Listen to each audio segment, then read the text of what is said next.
1960 से सत्संगमयी अनुभव गोष्ठी का भाग 2। सबके पीछे भूल लगी है। 21 लाख कमाएं 30 लाख गवाएं। महात्मा जी, अच्छाया सुनने में हमें मजा नहीं आता। हमें तो शेख चिल्ली मामा जी की नासमझी और बेवकूफी वाली बातें बताओ।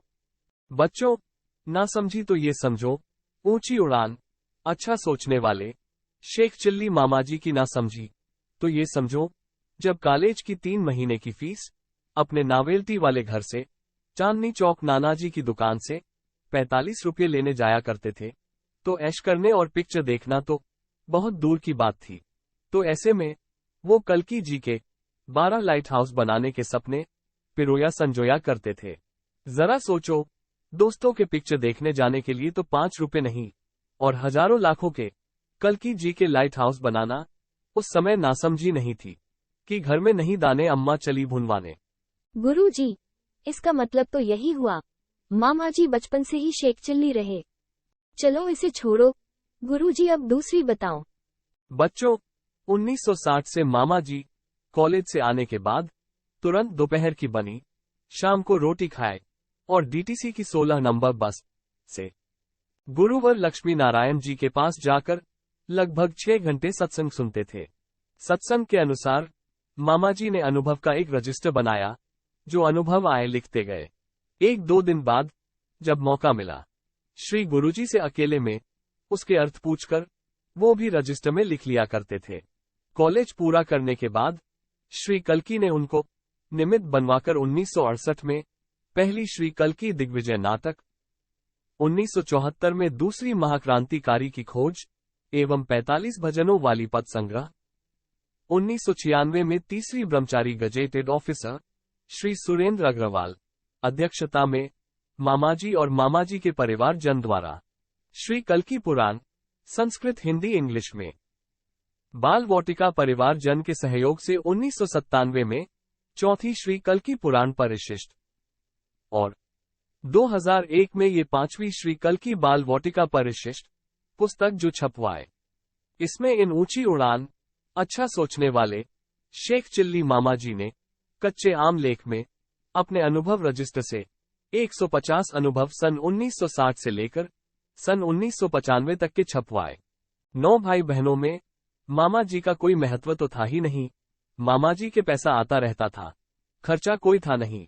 मेरठ जा जाकर अनुभवों की काफी ऊंचे ग्रेड के आर्टिस्ट श्री योगेंद्र रस्तोगी से भगवान श्री कल्कि, बाल श्री कल्कि की रंगीन और दही के धोखे में चूना और कच्चे आमों के अनुभवों की स्केच फोटो बनवाई, ताकि भविष्य में उन्हें याद बने रहें।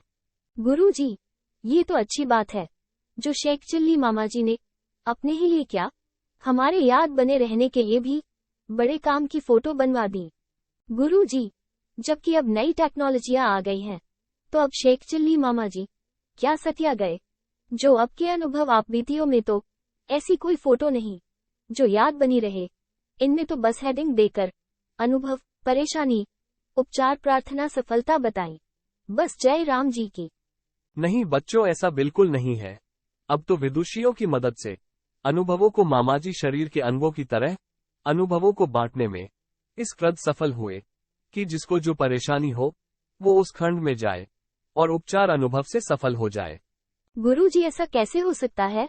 शेख चिल्ली मामा जी तो सिर्फ सोचते थे, अब तो आप मामा जी की तरह हमें समझाने लगे। बच्चों, यही तो खूबी है तुम्हारे शेख चिल्ली मामा जी में कि वो कोई गलत चीज समाज को नहीं देते, बेशक सच्ची बातें समाज को हजम ना हो। जरा देखो तो सही, सुश्री निधि गर्ग को 7 साल की लड़की के बाद मामा जी से उपचार संकल्प और अनुभव पूछ पूछ कर जब लड़का हो गया, तब सुश्री सुधा गोयल और निधि गर्ग ने श्री ललित कंवर जी के बीच में होने के कारण माँ बेटी ने पूरी और सही आपबीती मामाजी को बार बार मांगने पर दी। मामाजी ने तभी बन रही 101 आपबीती पुस्तक में उसे छपवा दिया। बच्चों, अचंभा करोगे कि बिना किसी से मिले बात करें श्री ब्रिजेश भारद्वाज ने आपबीती पुस्तक के संतान प्राप्ति हेडिंग देखकर उसमें लिखे उपचार संकल्प अनुभवों को पढ़ पढ़कर बिना किसी से पूछे श्री ब्रिजेश भारद्वाज ने अपनी 6 वर्ष की कन्या के बाद पुत्र रत्न की प्राप्ति की। गुरुजी, हमें शेख चिल्ली मामा जी की बेवकूफी वाली कहानी सुनाओ ना। तो ठीक है, अब वही सुनो। मार्च 2020 में भारत में कोरोना ने अपना विकराल रूप दिखाया। सब तरफ लॉकडाउन, चौतरफा व्यापार ठप। कोरोना टाइम में शेख चिल्ली मामाजी को किसी मेहरबान ने बताया कि इस समय शेयर मार्केट में नीचे स्तर पर है, ऐसे में अगर कोई रुपया लगा दे तो उसे काफी फायदा होगा। शेख चिल्ली मामाजी को ये बात घर कर गई। बच्चों, ये कलयुग बहुत प्रबल है। इस दुष्ट कपटी ने जब भगवान श्री कृष्ण के वंशज धर्मिष्ठ राजा परीक्षित को नहीं छोड़ा, तो उसमें तुम्हारे शेख चिल्ली मामाजी की क्या औकात है। गुरुजी, तो क्या हो गया? मामाजी ने सोचा कि घर में खाली बैठे हैं, चलो कुछ धंधा ही हो जाएगा।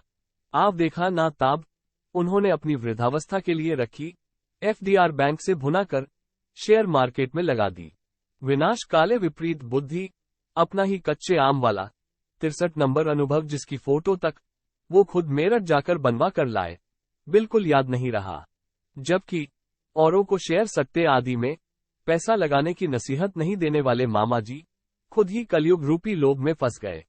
और फिर कुछ ही हफ्तों में मामाजी के डीमेट खाते में लगाए रकम के साथ 21 लाख रुपए मुनाफे के आ गए। मामाजी ने तुरंत मुनाफे का 5% कल्कि जी का हिस्सा चेक काटकर दे दिया। गुरुजी, कल्कि जी ने तो मामा जी के वारे के नियारे कर दिए। नहीं बच्चों, कलयुग बहुत बड़ा छली कपटी है। अब की बार उसने शेख चिल्ली मामाजी को अपने नए जाल में फांसा। कैसे? मामाजी ने अब की बार फिर मेहरबान से जाना कि रुपए को बैंक की तरह सुरक्षित रखने का तरीका MCX यानी कोमोडिटी एक्सचेंज चांदी में लगा दो। चांदी सस्ती भी नहीं होगी, मुनाफा भी मिलता रहेगा। गुरुजी, क्या मामाजी को फिर भी जुए का अनुभव याद नहीं आया? नहीं बच्चों, इस कलयुग में सबके पीछे भूल लगी है। मामाजी ने शेयर की तरह लोभवश 30 लाख रुपया कोमोडिटी एक्सचेंज चांदी में लगा दिया। तो गुरुजी, इस बार मामाजी के खाते में कितना मुनाफा आया? बच्चों, मुनाफा तो छोड़ो, उनकी सारी की सारी 30 लाख रुपए की सारी रकम MCX कोमोडिटी एक्सचेंज में डूब गई। निष्कर्ष, 4-6 महीने में अनुभवों के रजिस्टर की विषय सूची अवश्य पढ़े। सबके पीछे भूल लगी है। भगवान श्री कल्कि के अनुभव के बाद भी मामाजी हार गए, कलयुग जीत गया। मामाजी ने शेयर में 21 लाख कमाए और MCX कोमोडिटी एक्सचेंज चांदी में 30 लाख गंवाए। आने वाली नई हंसमुख प्रेरणादायक घटनाओं को सबसे पहले देखने के लिए सब्सक्राइब करें YouTube चैनल कल्कि अवतार। कल्कि अनुभव लीला, हंसाओ और हंसो।